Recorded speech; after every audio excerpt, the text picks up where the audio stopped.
Aujourd'hui par les ministères de l'Agriculture, de la Transition écologique et de la Santé à propos des distances minimales à fixer entre les habitations et les zones d'épandage des pesticides.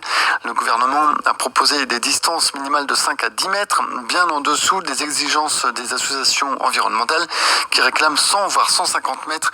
C'est d'ailleurs ce dernier seuil qui a été retenu il y a quelques jours par un arrêté municipal de la commune de Vergeroux, aussitôt salué par Pays Rocheforté Alerte.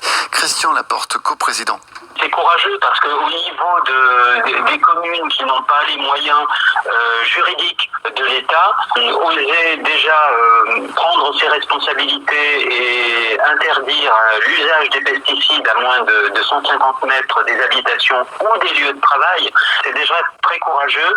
Et tout ce que nous demandons en tant qu'association environnementale, c'est que l'État prenne à son tour ses responsabilités et aille non pas jusqu'à 150 mètres, mais finissent par interdire purement et simplement l'usage des pesticides de synthèse qui empoisonnent non seulement les sols, non seulement les eaux, mais la santé humaine et qui préparent un risque sanitaire majeur pour les années à venir. Dans le camp des agriculteurs, on se retranche derrière les préconisations scientifiques de l'ANSES, l'Agence nationale de sécurité sanitaire. Le président de la FNSEA de Charente-Maritime estime que la modification des zones de non-traitement aurait été plus cohérente. Cédric Trancard. Quand on entend un peu les médias à droite à gauche, tout le monde connaît mieux l'agriculture que les agriculteurs et que les spécialistes. Et est-ce que des zones d'exclusion sont vraiment bonnes? C'est-à-dire qu'on remet quand même en cause les AMM, les autorisations de mise en marché qui ont été données.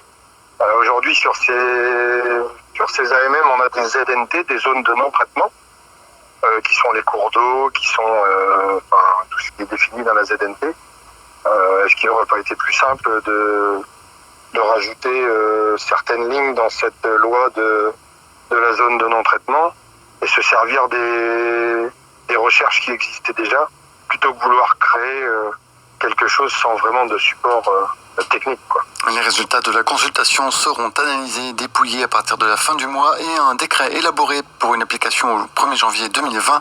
Il ne concernerait que les zones où aucune charte départementale n'a été signée. Reportage signé Arnaud Develde.